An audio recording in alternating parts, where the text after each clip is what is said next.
Let's get to the bottom of this one. Unspoken truths that I miss one. Tap into the minds of the people, rather acknowledge before I dismiss one. Atheists, Muslim, Christians, Buddhists, they all got usage, all got perspective. It's a collective. Get to the bottom of the truth is, with our hearts uncovered. Boy, detox from all of the lies you smothered. When them tries could have killed you, but with faith you recover. Yeah, peel off the makeup, we finna take off. Never said it'd be a cakewalk. Meditate till we charged up. Execute goes regardless. Decalcify my pineal, breaking language barriers, we saw millennials. Planets passing age rotations, down me we owe, so down me we know. Sometimes we can be slow, that's why my ears open. Every drop you add could complete the ocean. Speak up, play your part too. Been vulnerable, it's so hard to reflect on all the juice like torture. It's on you, tell the truth. Yeah, we about to have a good conversation. Yeah, let's go. We about to have a good conversation. Yeah, let's go. We about to have a good conversation. Yeah, let's go. Listen. Yeah, aim in the fit so you see in the mirror. Play with your focus and watch it get clear. Polish your crown, turn it up if you wear it. You live in the root, release what you're fearing, and watch it all rise. The righteous will hear it. They calling us twisted, I'm not even caring, because it's unseen. The mind is too barren. They won't even heal it. They pass it to cheering. We over here healing, conversing and listening. Know that the truth isn't always appealing, but end it with healing and find your beginning. Frequency positive, what you receiving. Perception is up to you, what you believing, what you retrieving, mentally speaking. Life that they breathing, no words from a heathen. Don't know it all, but together undefeated. Conversation, rather want it, you need it. Come fill up your tank before it's depleted. Don't care if you calling on Allah, Jesus, Buddha or Christian, not being facetious. Come to the trial with the students and teachers. All got a voice, we the ears that'll listen. We the ears that'll listen. We the ears that'll listen. Conversation, rather want it, you need it. Come fill up your tank before it's depleted. Don't care if you calling on Allah, Jesus, Buddha or Christian, not being facetious. Come to the trial with the students and teachers. All got a voice, we the ears that'll listen. We the ears that'll listen. We the ears that'll listen. Hey. Yeah. We about to have a good conversation. Yeah, let's go. We about to have a good conversation. Yeah, let's go. Praying for truth cause the world is so fickle. Keeping my mental how clean as a whistle. Attention's a trap, they can lead you astray. Steering this ship through the storm and the haze. Real conversations are lost in the greed. Others get lost in the web that it weaves. Sift through the rhetoric, uncover schemes. Knowledge inherited, this is imperative. I got a lot on my mind and I'm sharing it. Apples to oranges, it ain't no comparisons. I'm the type that'll never break character. I'm the type to make memories and cherish them. Trust intuition and doubt or disparity. Pursuing the echoes of wisdom. Chasing that moment of clarity. Conversation rather one and you need it. Come fill up your tank before it's depleted. Don't care if you calling on Allah or Jesus, Buddha or Christian, not being facetious. Come to the track with the students and teachers. All got a voice who the ears that'll listen. We the ears that'll listen. We the ears that'll listen. Conversation rather one and you need it. Come fill up your tank before it's depleted. Don't care if you calling on Allah or Jesus, Buddha or Christian, not being facetious. Come to the track with the students and teachers. All got a voice who the ears that'll listen. Who the ears that'll listen. We the ears that'll listen.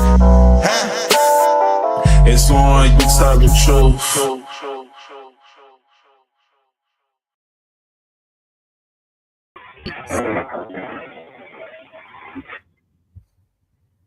The pressure within. I am Kimberly Vertican, Universe Badger, co-owner and founder of Unseen Twisted Truth LLC and a Little Assistance Safe Healing. I'm an integrative holistic health practitioner and herbalist. What is depression? No, we're not talking about sadness. We're talking about something greater. The pressure within. The pressure of survival pressing down on the human spirit. The pressure of old patterns, old wounds, old fears, old reactions, old identities formed from surviving environments where we're never meant to stay trapped in. And maybe that's why so many people feel diseased, not at ease within themselves, always waiting for something to happen, always preparing for impact, always anticipating chaos, always bracing internally, never during peaceful moments, because survival trains the nervous system to stay alert, Tonight, we're having a real open conversation about what happens when survival becomes an identity, when the body no longer knows how to rest, when internal pressure begins shaping the way we experience it, life itself. Here's a clarification in perception. Tonight's conversation is not saying that depression isn't real or that we're not saying dis-ease is an illness or mental health struggles are not serious or something people should ignore. What we're doing is offering another perspective, a perspective that takes and asks people to become more conscious of the connection between the internal world and the external experience of life, the nervous system, the body, the mind, the universe and survival patterns, the emotional pressure we carry daily. Because although not everything is within our control, many people never stop long enough to examine what they may unconsciously be contributing to and to internally. The stress, the fear, the constant anticipation, the emotional suppression, the unresolved survival conditions. Sometimes awareness itself becomes the beginning of healing, not blame, not shame, awareness. And maybe by becoming conscious of what we carry internally, we begin changing the way we experience the external world around us. Could you read the deeper meaning, Golden Eagle? Yes. We got everybody talks about changing the world, although rarely do people talk about changing themselves inside the world. We want peace in the world. We still carrying war within ourselves. Everybody wants to heal the system. Few people stop long enough to heal the survival system inside themselves because the body remembers, the nervous system remembers, the mind remembers. The abandonment, the rejection, the chaos, the hypervigilance, the emotional armor, the fear of relaxing, the fear of trusting, the fear of stillness. And eventually people become so identified with survival that they forget who they were before survival became their personality. So we keep chasing things externally: validation, love, success, distractions, thinking something outside ourselves will finally quiet the pressure within us all. Although the pressure was never only outside, maybe that's why peace feels uncomfortable, because chaos became familiar. Maybe that's why stillness feels unnatural, because the nervous system became conditioned to wait for something bad to happen. And over time, the body no longer feels at ease, diseased or diseased, not broken, not weak, although conditioned through prolonged internal survival. And maybe the greatest work we will ever do isn't changing the world around us. Maybe it's becoming conscious of what the world created inside of us. Let's have a good conversation. Yes. Peace, peace, Matthew Hopkins. That's a dope, amazing artist. Anybody want to go check out Matthew Hopkins? Great, great artist. Great artist. Thank you for tuning in. So, how often do unresolved internal battles become conflict within relationships, do you think? Mm, it's a good question, man. I think that's probably pretty consistent, honestly. I mean, not just with myself, but I think that's one of those things that's actually probably become normalized in relationships, unfortunately, you know. I see it as a really high number. Yeah, yeah. Yeah, and I obviously I don't have a study to give a actual, give the odds on that one, but I gotta say it's gotta be pretty high for sure. Yeah. I've never had a healthy relationship because I've never been healthy with my internal thoughts. Hmm. And now that I'm in this state of where I'm growing and healing and I'm more aware and more conscious of who I am and have clarity and grounding, I'm able to put forth a real effort of being healthy in relationships. down. And I'm not even talking about male female dynamics of, this is my boyfriend, this is my husband, none of that. I'm talking about Yeah. general relationships. Yeah. I'm awkward at times communicating with people because I went through so many different phases, from people pleasing to shutting myself down and becoming dormant within myself to not allowing myself to express.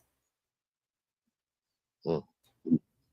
Yeah, and I think It, like you said, not just in intimate relationships, but relationships in general. I think, well, I know I've been guilty of the same for sure. Not just not having that, I guess, inner peace with myself, and not even realizing it. Like it just being unaware of it. And yet somehow not having that inner peace, man, it tends to create battles on the outside too. And yeah, it can be in every relationship. Yeah, I don't want to keep saying that I'm grateful for this, but I am, though, in this moment, in this healing moment. I'm grateful for all the lessons that I didn't do right, all the things that I messed up with, like all those times where I just like fumbled. I fumbled some good people, and I'm grateful for that because I learned so much within myself along this journey of why I keep having the same patterns in life happening.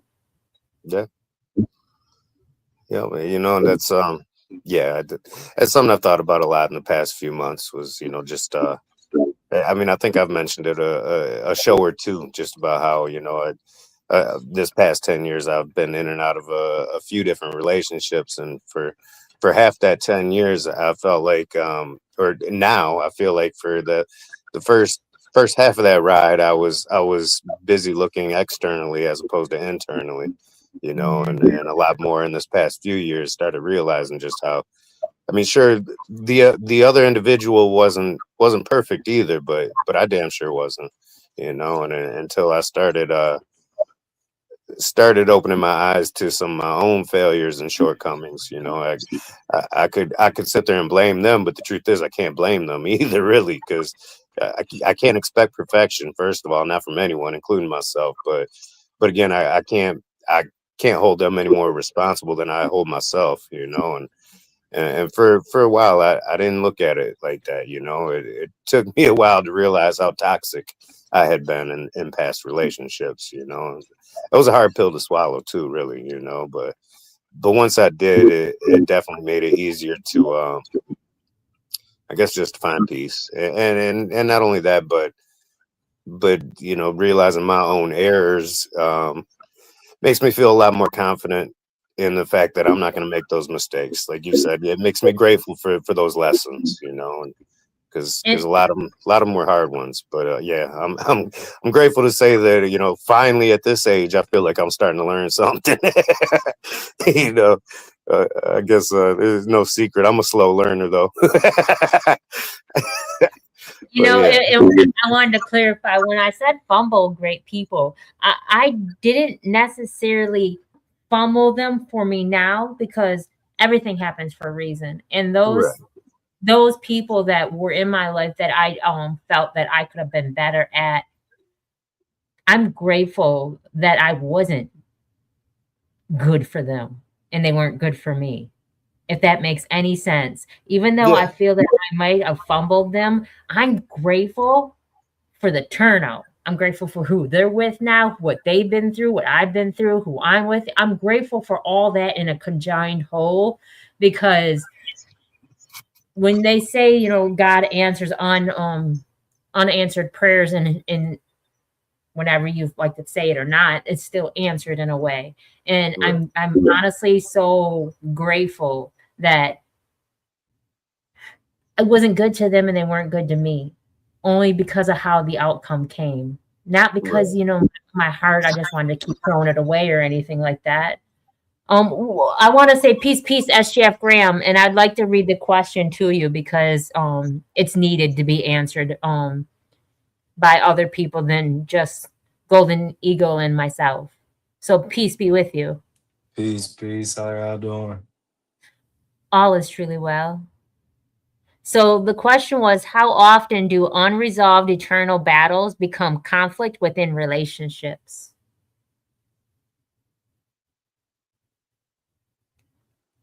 As often as it's still an unresolved thing, I wouldn't necessarily know that number, but as long as it's unresolved, it's going to continue to come back.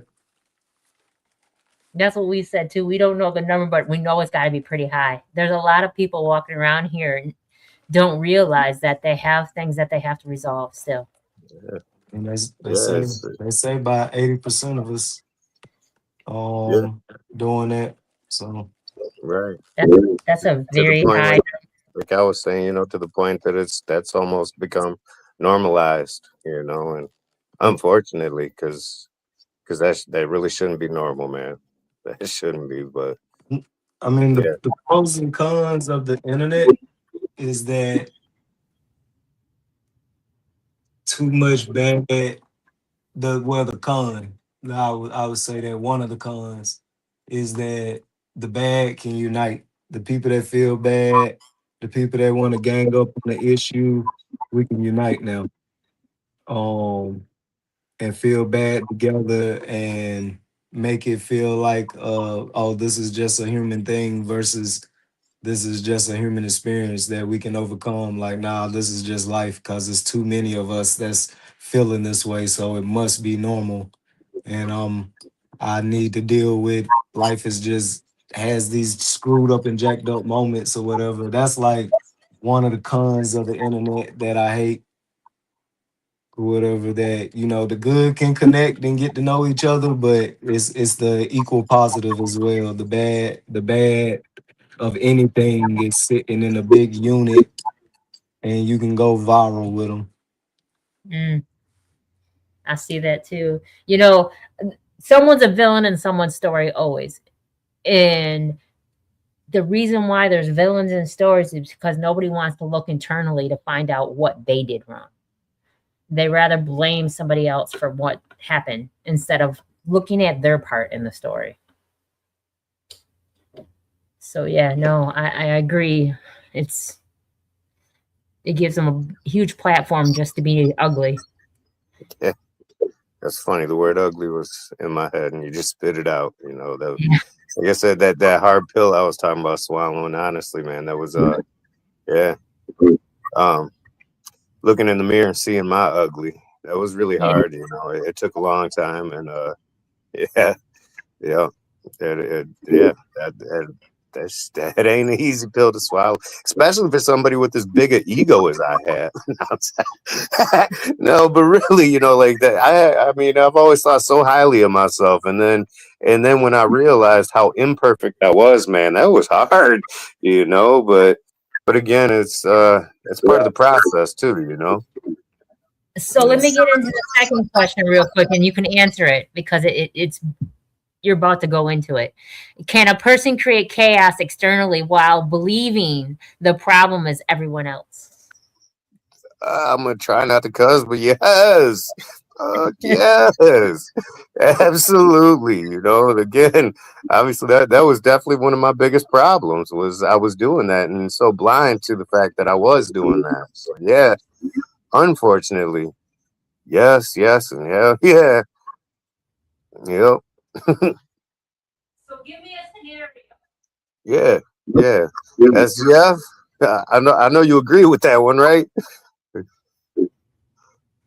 I honestly think the question should be said different, like will, not can, because it's definitely going to happen. So I think it should be will it happen. The answer is yes, it's going to happen. Right. Yeah, I agree because it is not can. I do believe it should be will because Yes, 9 times out of 10, that is a natural thing. Yes, it will happen. yes, for You sure, know, for it's sure. a whole new thing, and I'm not blaming other people for this because I walked that walk too. I'm telling you, I was right along with it. I'm not, and the only reason why I can acknowledge it is because I did it. If I never did it, I wouldn't be able to acknowledge it and point it out. But because I've done it too, man, when they say misery loves company, it gives a whole nother meaning to that. I had a friend one time say to me, she was like, why are you trying to throw all these different things at me to make it better or to make it less than what you did? Why don't you just say that's what you did? And I was like, I don't know. And she's like, you're making excuses instead of taking action and accountability. And I was like, am I? And I stopped to think, and she was spot on. She was spot on. And I was like, you're right. Because at the moment, my pride and ego got a little offended. And I was like, hold on, no, I'm not. And I overly tried to explain. And she said, you're doing it again. And because of that moment, I stopped and I had an internal thought within myself. And I was like, she was so right. I was. I could have just said, my bad, I did it. And that would have been it. But I was overly trying to make it better by making it worse, by overly, I don't know, explaining, making excuses, trying to, I don't know, trying to lessen the situation. But as I was lessening it, I was actually throwing gasoline on the fire, not realizing it. And I'm grateful for that moment that she brought that to my attention, because the reason why we're doing this tonight, it's not to blame people for things. Sometimes we're so wrapped into the situation that we're not aware of the situation. So bringing awareness is a way of being able to stop the patterns, acknowledging it. Then once you become aware of it, then you have a choice. Either continue it and become habitual, whatever it is that you're doing, or you can actually stop it and change it and break the patterns. But first you have to be aware. Right. You know, I mean, wasn't it you that said, I know I've heard this recently. Somebody, I'm pretty sure it was you that said something like, nothing even exists in this world until it's some, I'm not quoting, this isn't a perfect quote, but something like, nothing even really exists in this world until you put your eyes on it, till you look at it, till you see it. Matter only exists when you give it attention. Yes. And until you give it attention, it doesn't matter. And so, yeah, if you're not looking at it, if you're blind to it, or then it's almost like it doesn't even exist, like it ain't really there. And that's definitely when it comes to a person's shortcomings, and you have to, yeah. 51 years, I've been very abusive to myself sexually. 51 years. And I'm going to say it because even though I'm 51 years old, it happened early in my age. It happened young. I was young. So maybe I'll guess about 40 something years I've been wrong to myself. But at the end of the day, it's been almost my whole life.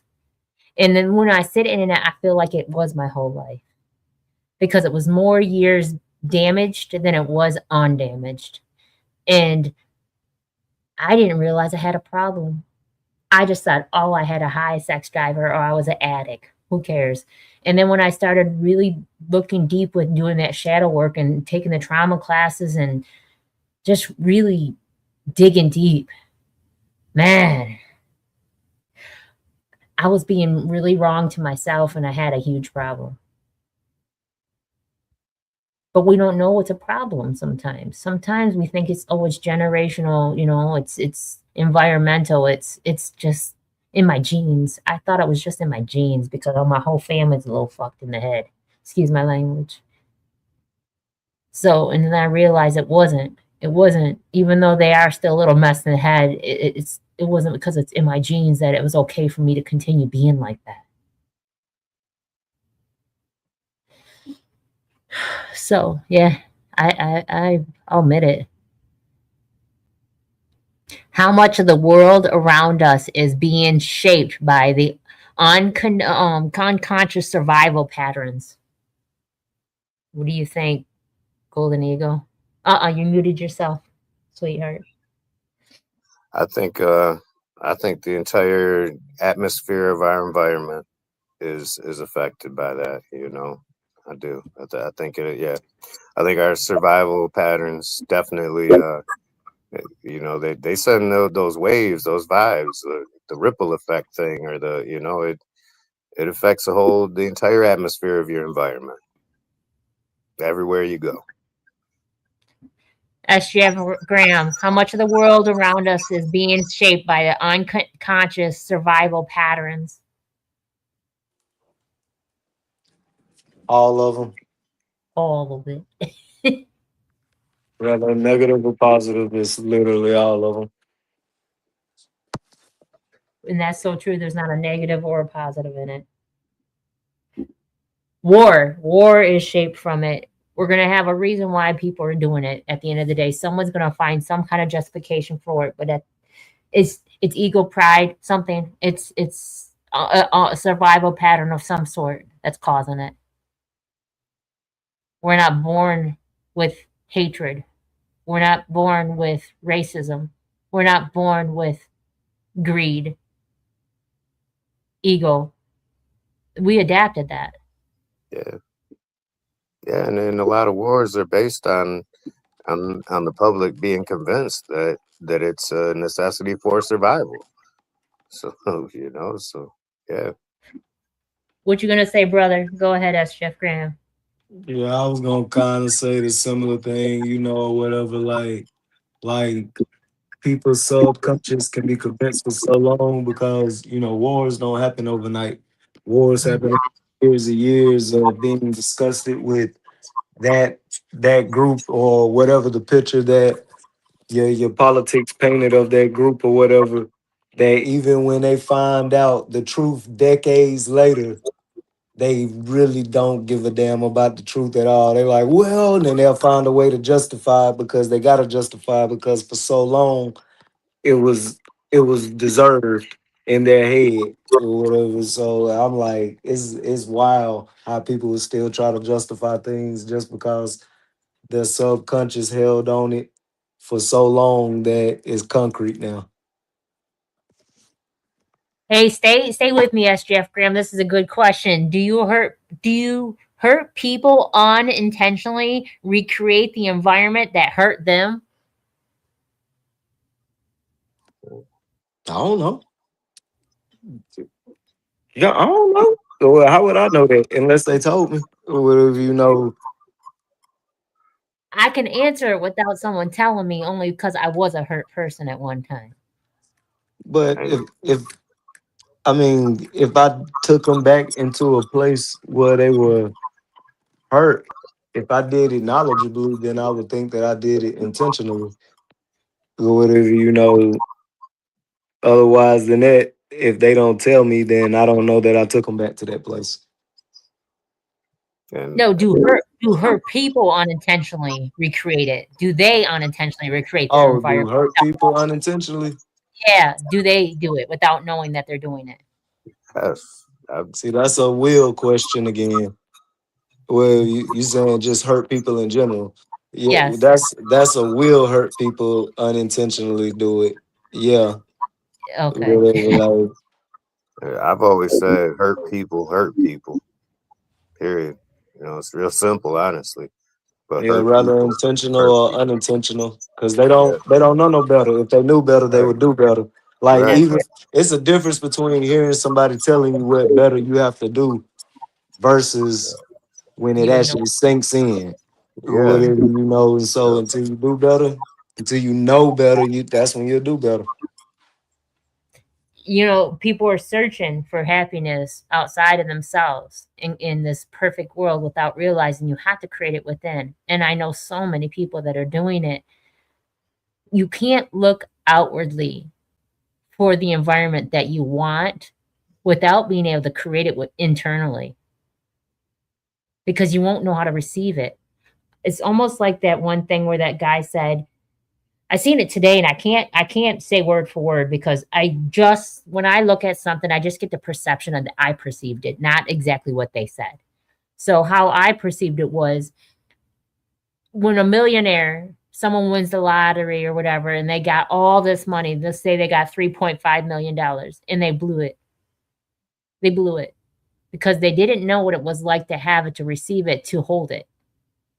They didn't appreciate it. They didn't utilize the fact that I could do a lot of good with this and whatnot, because they had it. They spent it frivolously and misused it. And I think that happens with love too. I don't think it's just money. I think when you want this perfect love and you this ideal of this perfect relationship, when you have somebody that's genuine trying to give it to you, you use them as casualty of war, not intentionally, because you haven't resolved things within yourself yet. Go ahead. What were you saying, Golden Eagle? I'm just still stuck on that, the hurt people, and how, like I said, I've always said that, and until a while back, I always said that, but I was talking about others, but not realizing how I too was a hurt person. And the truth is, if being a hurt person, man, knowing I don't want to hurt people, I know I have to heal, and that's the only way to not hurt people is to heal. You have to heal first. You have to heal Mhm. yourself, and then you can go on with life and feel a little more confident knowing that there's at least a smaller chance you're going to hurt people. I mean, feelings are going to get hurt regardless. You can't control everything, but hurt people, and if you don't want to be one of those hurt people hurting people, you have to heal, period. That's Yes. Chef Graham. Like a prime example of super unintentionally hurting people while I was hurt, while I was healing. Like every time I ran across a negative person, they was a piece of shit. They wasn't gonna never get great. You need to be the fuck away from me. Don't ever talk to me again. You negative mother. I can't never be great around y'all. Like, and I would verbally tell them this or whatever. And always wondered if it made them jump off the journey just because I talked so strong about them. Even though I called myself defending myself and guarding myself because I was still hurt. I didn't have no boundaries in my communication or no maturity in my communication at that time or whatever. And when I became more healed, because I'm still healing, everybody should feel like they're healing every day. Don't think you got there. But Yeah. when I became more healed, that's when I was like, dang, boy, I can cut a motherfucker's soul down, goddamn, with my words. By as it like, boy, I hurt me if me talk to me like that. Like, who the hell is you talking to like that or whatever? Like, I had lately, last 3 months, it's been a real me check. Whatever. I've been checking me or whatever since obviously ain't nobody gonna tell me. Everybody tell me it's all right. Shit, I like, nah, it ain't all right. I put the shoe on the other foot. I'm gonna put hands on me or whatever, whatever, like just to be honest or whatever. So it ain't all right. You know what happened? And the only thing I can talk about is me, because I can't tell somebody else's story. It's not mine. So I can tell you what happened to me to make me realize it. And I didn't realize that I had Stockholm syndrome.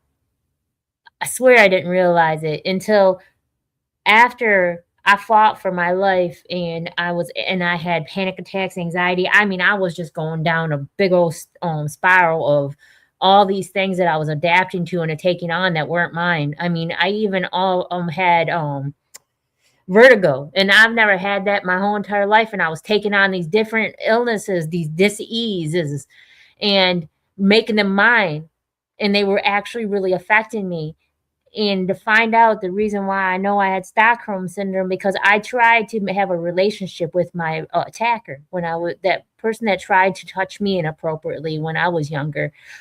I tried to get into a relationship with them when I was going through that.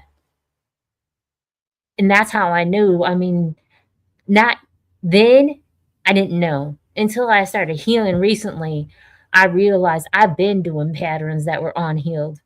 I've been I was so bad to myself for so long. No one can understand that because they're not living it. And no one can be proud of who I am today because they didn't have to experience it. But for me, man, I love me so much today because I'm aware of that now. I am not who that person was at all, at all. And I'm grateful for that. And I would never known that if I didn't have this podcast, I didn't have this healing session, I didn't have those shadow works, and I didn't do all that soul searching and trying to be better and healing myself. I would never known that. I was repeating patterns that were so unhealthy and very dangerous. And I'm grateful. I'm grateful that I'm here. I'm grateful for the Most High that I still have another chance to be better and do better. Because, like SGF Graham says, I'm still healing. And I'm so honored and grateful for the fact that I can say that about me, because that version of me doesn't exist anymore. So it don't hurt me. I can look back and say, "Ooh, you were for the streets," and know that I am not that person no more. Be so proud of me. So here's one right here. What happens when millions of people are operating from fear instead of awareness? Golden Eagle. We go to war. I mean, look at Iraq. They told us there was weapons of mass destruction. What do? We go to war and kill Saddam. No weapons of mass destruction. Look at look at Iran. You know, they tell us they're building a nuclear bomb. What do? We go to war. We go to war. That's what happens when millions of people are in fear. And that's what happens. We go to war, and How then about you? people Oh, die. It's sad. yeah. It's horrible. Honestly, man. Thinking How about about that, man. how about you, Jeff Graham? What happens? And I apologize. You sometimes you slow down, so I don't know when you're done. My bad. Yeah, no, honestly, I'm glad you stopped me because, like I said, I just started thinking about how saddening that is to me. Honestly, man, Yeah. there's lives being lost on all sides when we do, Mhm. or when any country does, or when millions of people are in fear. The only outcome is millions of people die, and it's sad. How about you, Jeff Graham? Do you have a different answer? What happens when millions of people are operating from fear instead of awareness?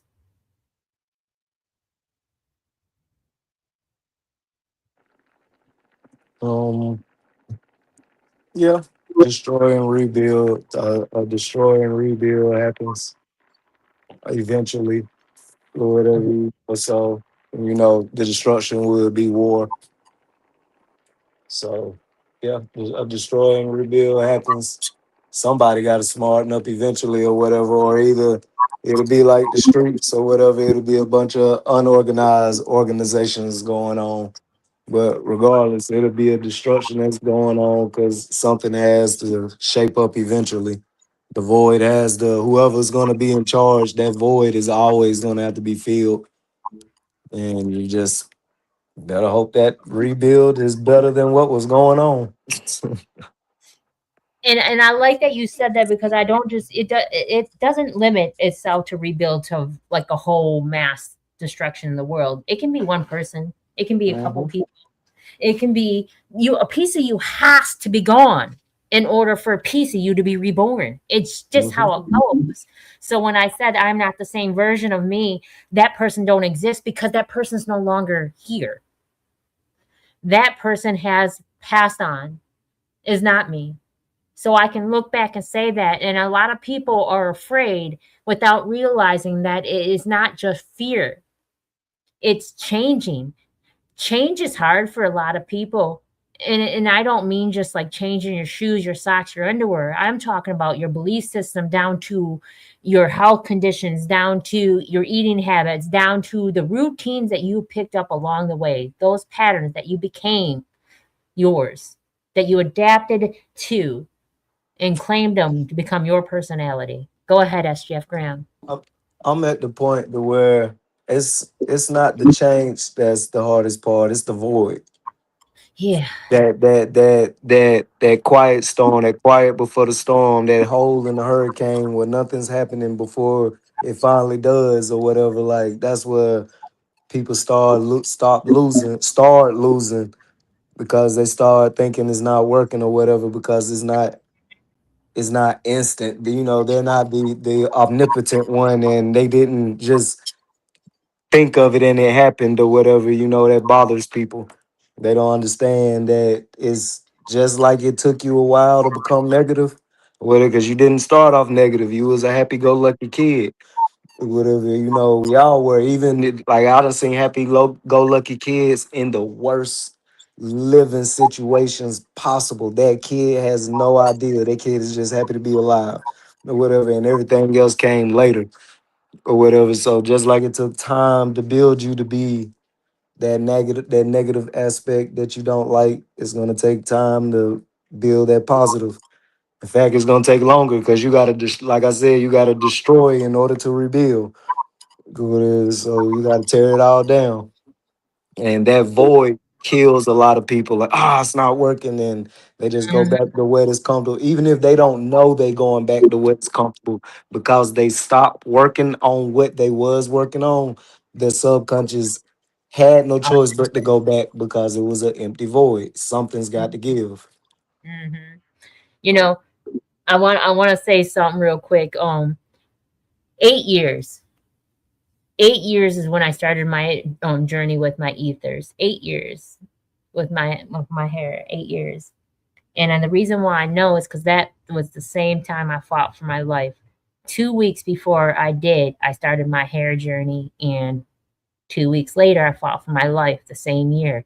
And I was doing things without realizing why I was doing things. I was planning. I was planning unconscious decisions to help me get to this point today. And when SGF Graham said the void, that's serious because you lose people along that void. People are going to dip out of your life, and you have that crossroad. Because I woke up one day and I told you guys about it. I was literally in a crossroad. I had two choices, either to take this path or take this path. And I knew I was at a crossroad. And I chose the path of least resistance that I haven't traveled before, the unfamiliar path. And my reality is about to change because of that path I chose. I'm aware and I'm grateful. And I'm in the storm too. I'm in the calm part of the storm. And so many things change. We lose people along that way. People say they want something, but do they really want it? How bad do you want it? Do you want it so bad that you're going to stand alone for a second? Do you want it so bad that everybody you loved is not going with you? Do you want it so bad that you're going to be shunned and you might become the victim and blamed for things? How bad do you truly want it? And I'm looking at the bigger picture. I'm ready. I'm looking at the bigger picture. I'm ready. That's where I'm at. So this says, can inner peace change the way someone experiences the external world? And the reason why I told the story first is because of my hair, my ethers. Because of my ethers, I was able to calm my mind. I had to focus on something. I had to focus on something and invest that time that I had that I was doing dumb things with and put it into something. And I'm grateful I did it to my hair. I'm grateful I invested all that into that because I was able to sit with myself. I was able to learn myself. I was able to love myself and appreciate myself. And every single strand in my head was woven together with my hands through love, against whatever anybody else says. I don't care. People tell me it looked rough. I needed to not do it. It wasn't against my race. It was against my culture. I was trying to be somebody. I've had so many things on it, but they don't know that I did the research before I started it. And they don't know how much I needed it. And they don't know that it healed me. I'm grateful that I started it. I don't want to cry, but through that, I felt so much love and found so much love for me because I was able to sit with me and learn me. And that inner peace, I found so much inner peace being still. How about you on Golden Eagle? Can inner peace change the way that someone experiences their external world? Yeah, absolutely. Definitely. I mean, just like when I read that question, the first thing I thought of was just how I personally have how I relate to people differently now. You know, just in my communication, because I'm more at peace with myself. You know, and it just yeah. So I mean, that's just one example, but for sure. And it's kind of funny too, listening to you talking about your hair. It made me think. I've shaved my head for 25 years. I've been a bald head nut. You know, and I always it got to the point where I said for a long time, to me it was almost spiritual, like that was like a cleansing. I'm shedding my skin. It was a way of like I almost kind of meditated when I did it, and it was a I was cleansing myself. And in this past 8 months or so, I stopped shaving my head. It's been about 8 9 months now, and and I feel like I can kind of relate because I don't feel the need to cleanse myself anymore. I don't. It was like I don't have to do that. I'm not. What I need to do is not dirty myself. I need to stay spiritually cleansed, and then I don't feel the need for that. And so I don't know. Just hearing you say that, I really relate. Honestly, that's why I got hair on top of my head today. Because I don't feel that need, the necessity to shed my skin again. Or cleanse myself spiritually again because I'm not throwing dirt on myself anymore. And so And yeah, those that don't know, you had long hair when you were younger, like yeah, really yeah, long hair, not like a yeah. long hair. You had long Right. hair. Yeah, really. It was past the middle of my back. It was Yeah, at one point I think it was really close to my waistline, and and that felt good too, because back then again, I think at that stage in my life, I didn't have a need to cleanse myself because I stayed clean. I was spiritually yeah, clean, and mentally clean, and yeah, it's like I say obviously through life I went through some changes and yeah, but that's funny, man, because like I said, you talking about your hair, I can really kind of relate. It was weird, man, when I no longer felt the need to shave my head. It struck me as odd, like I didn't even quite understand why I didn't feel the need because to me it felt like a necessity at times, and yeah, there's no need for that. And I don't think I'm gonna grow it back out like it was before. I don't think I'm gonna do that again. But I honestly I thought about it this past year. I contemplated for a while, but but yeah, yeah. You had beautiful hair. thank you. So, SGF Graham, can inner peace change the way someone experiences their external world? Will inner peace change it? Yes, it will. All these questions are will. Okay. will, will will it change it? It definitely will. Hair, I don't know. That's always been a sign of power in my culture. So, and it was something that you let go and redid when something tragic happened. So yeah, Maya got down pat through my shoulder blades to the middle of my back.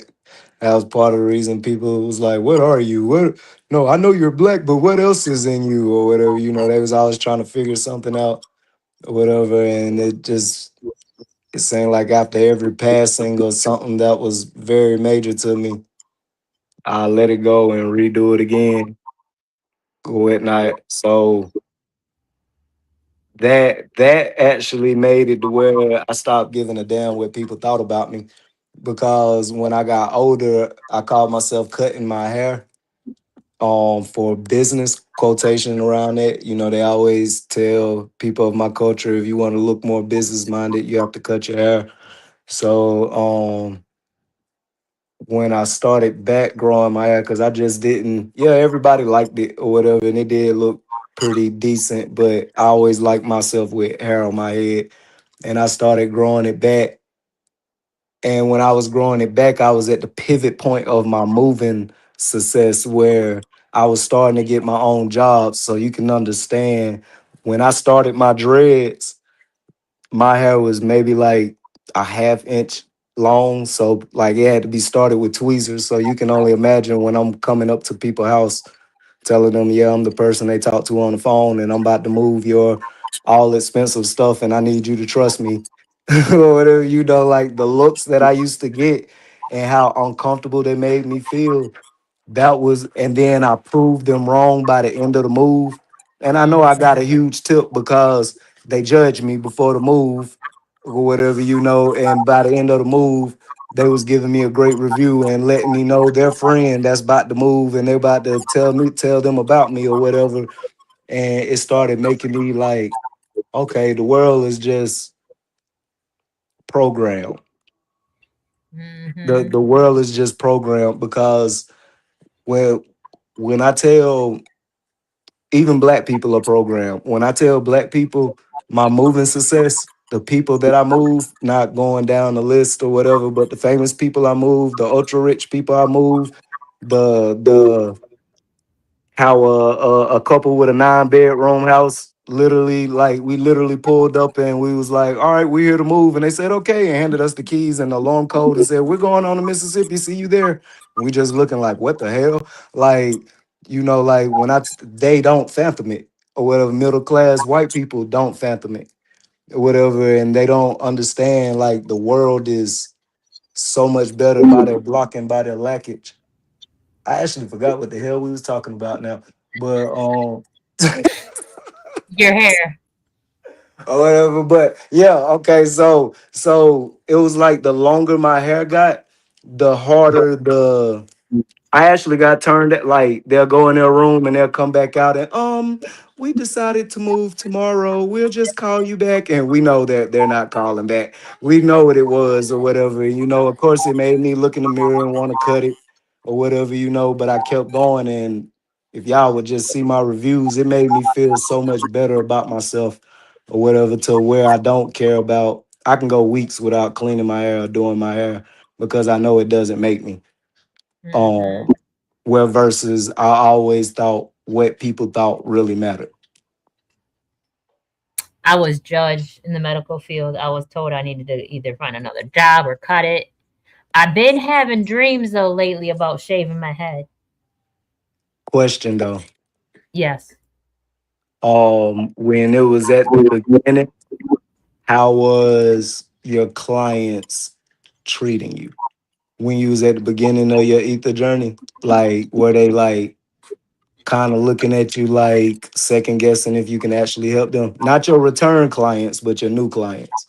I went on a hiatus when I did it. As soon as I did my hair, I went on a hiatus. I told you there was little paths that I did on purpose and I didn't realize at the time.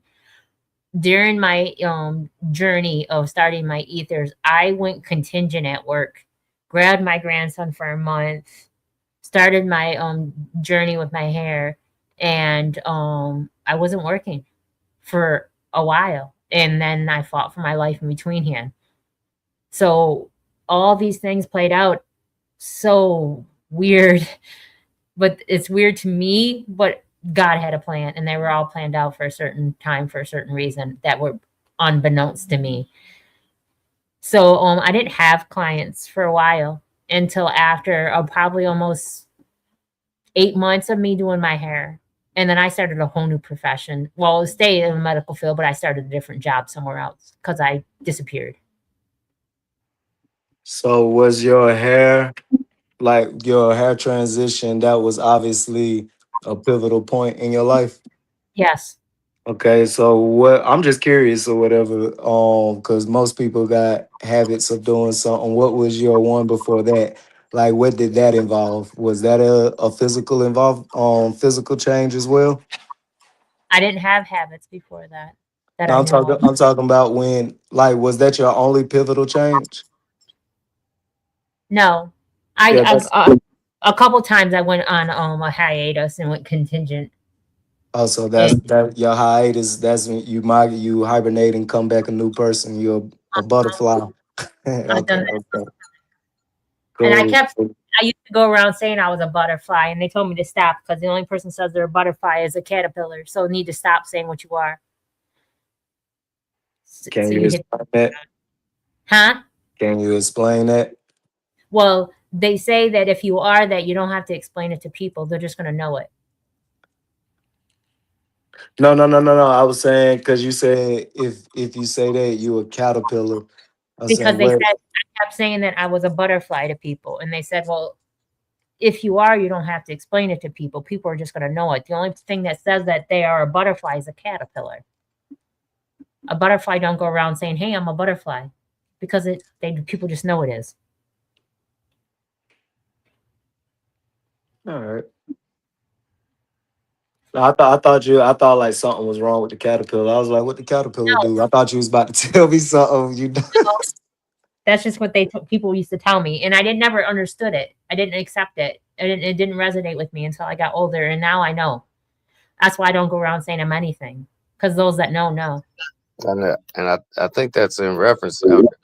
Like I vaguely remember a story about a caterpillar. Like it was like a children's story, I think, where the caterpillar cat was going around and he ran into a dog, and the dog said, "Hey, hi, I'm a dog," and the caterpillar says, "Hi, I'm a butterfly," and the dog's like, "Oh, you crazy?" And the caterpillar kept going, and he ran into a cat, and the cat's like, "Hi, I'm a cat." And the caterpillar's like, "Hi, I'm a butterfly," and the cat's like, "Oh, you crazy?" And then he ran into a mouse or whatever, and then he went about in his business and cocooned himself and came out a butterfly, and everybody realized that the caterpillar wasn't lying; he was a butterfly. I'm about to say, yeah, the reversal. Yeah. Because I do remember that story. Well, I actually Yeah. remember reading that story to a couple of kids in RBT, just to be honest, like telling them, like, Okay. "Oh crap, this nostalgia." Well, Right. Yeah. but listen Yeah. now. Listen, I've never thought about this, but listening to you say it out loud, you could easily reverse that into a manifestation story for the kids. Yeah. You could. Yeah. You could. Exactly. But Yeah. see, what they weren't telling me it that way. They were just telling me, stop telling people what you are and let them tell you. Yeah. And that's when I was going through my transition of not looking at myself in the mirror and not judging what I saw. And I'm grateful for that. I I I used to agree with that, especially in sports with the ego. Like when people would ask me, who was the fastest, I'll be like, "Oh, ask them," because I know they're gonna say me. I ain't have to say it or whatever. Yeah. But when it comes to yourself, though, it's like I want to control that narrative. So I got plenty of people that told me I ain't shit. I wasn't going around telling myself I ain't shit or Right. whatever, they was or whatever. And so I'd rather control the narrative and continue to tell. I'm not waiting on nobody to tell me I'm great, I'm loved, I'm abundant, I'm not waiting on nobody or whatever. Y'all will see it because I'm gonna keep giving it to myself or whatever, to my subconscious or whatever. But yeah, when it came to sports and stuff, yeah. I didn't, I'm gonna let you tell everybody I'm great. I ain't gonna talk about it. But when it comes to everything else in life, I realize when I leave it up to other people, people ain't too kind with their words or whatever, or whatever. And ignoring you is almost worse than the words that they give, because when they ignore you, then you create the oh, they probably said this and that and this and that. They probably wasn't thinking none of that. They just ignored you. So that's how I feel about that. Anybody see what Kendall said on the screen? It's awfully small for me. The word pressure, is that the one, or yeah, the word pressure. Mine is up this week out of nowhere. It's highly important to be aware to remain healthy even when you're in the midst of healing. It plays major factors to overcome such ordeals. It's still a reminder we're only human beings trying to coexist. Yeah. Yeah, everybody positive energy and thoughts to Kendall. She's in the hospital right now. Love you, Oh, Kendall. Definitely positive thoughts and energy to you. yes. So this one says, and then I'm gonna wrap it because we're getting close. We still got a lot of questions, but I want to get into this one real quick. Do people project unresolved pain onto others without realizing it? No, was that not that one? That one. Oh yeah. Without realizing, I think that's it. Hold on. Nope. How many external problems are actually reflections of eternal disconnection? And I want to read this real quick. A lot more than people realize. Not every internal problem is created internally. Golden Eagle, mute yourself for a second. Oh, shit. Although many external patterns are amplified, repeated, and interpreted through external disconnect. Sometimes the problem outside of us is real. A toxic relationship, financial patterns, loss, conflict, uncertainty. Although what determines whether it becomes suffering, repetition, chaos, avoidance, or growth often connects from to what's happening internally.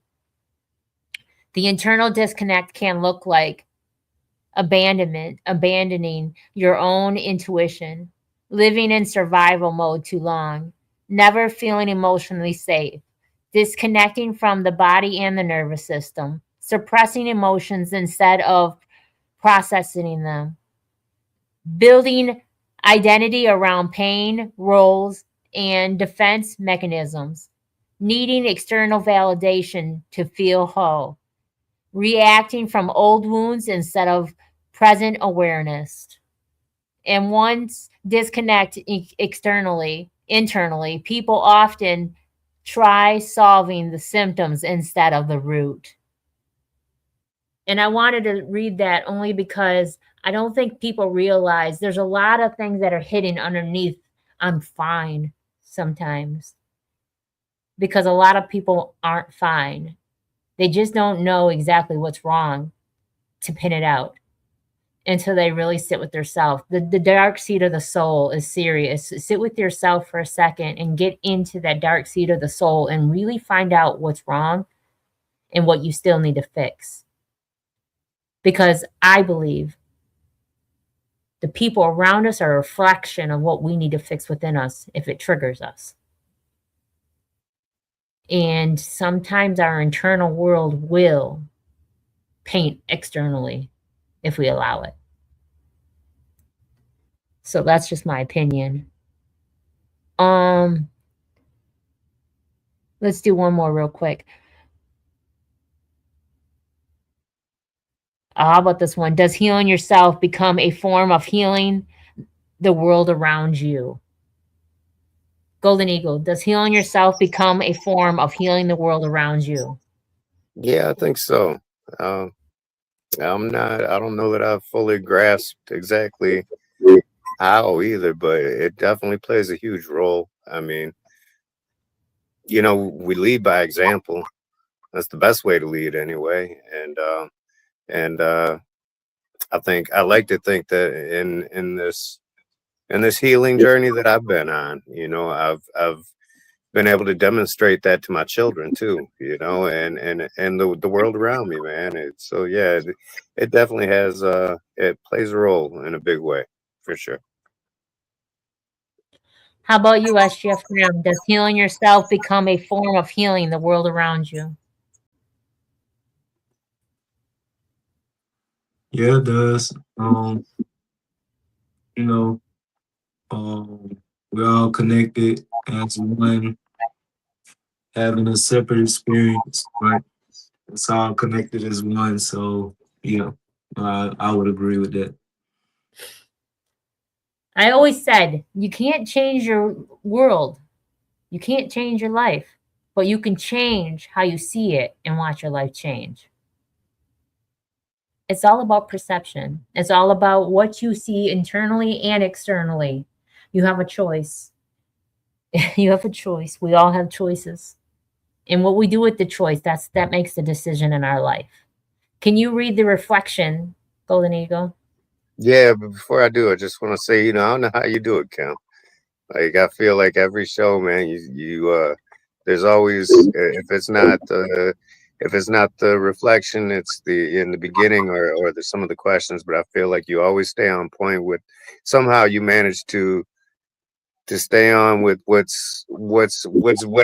I'm feeling or dealing with internally, like in so many different ways, or what I've been thinking on, in the previous week, and this is one of them where this is really it's just once again, man, every show I feel like somehow you stay on point with things that I've had going through my own head, and I mean I really I know it's not specifically for me. This is for everyone, man. But yeah, still somehow it's always so relatable. Like really, I find myself relating to it in a big way. And I feel like it's magic how you do that, man. It's beautiful. I talk to the universe. But SGF Graham, your Yeah. camera's on. There you go. But yeah, I'll read the reflection now. Okay.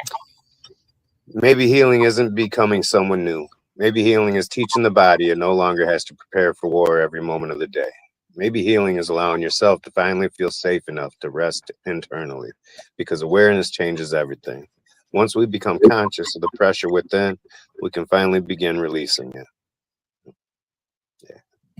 Mm-hmm. Dig that. All right, so let's do the positive. What can we leave this world with positive affirmations tonight? What would be your positive golden eagle? I don't know why this one came to me earlier, but so I'm just gonna go with I like doing quotes, and it's one of my favorite quotes. It's by Benjamin Franklin, and he was quoted as saying, "There are three very difficult things in this world. One are diamonds, or sorry, three very hard things in this world. One is diamonds, one is hardened steel, and one is to know oneself." So know yourself, get to know yourself, because I believe that as we do that, man, that's where we find some really beautiful things when we start looking. SGF Graham, positive message.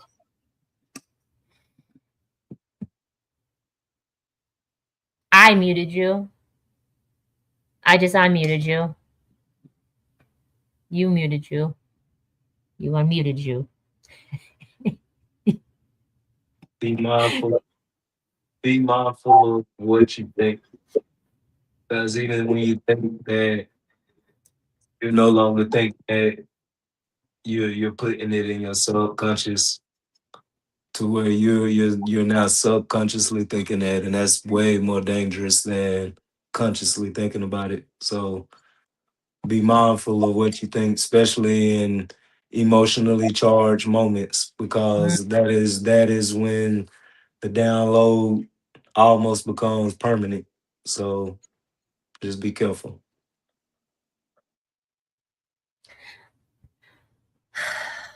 Your surrounding matters, everybody. I just want to let you know that. It's just not the internal. It's just not the internal. You can work on your internal all day long, but if you involve yourself or externally around things that aren't good for you, you're not going nowhere. You're going to stay in that rut. Really, truly love yourself enough to remove yourself, even when it's hard. And then fix yourself. Don't say you're looking for love outside of you if you can't give it to you wholeheartedly.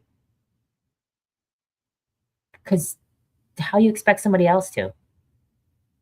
I saw this thing today on Facebook, and it was the greatest thing ever. The girl said, if you can't accept me in my worst or my lowest, then you don't deserve me in my greatest moments.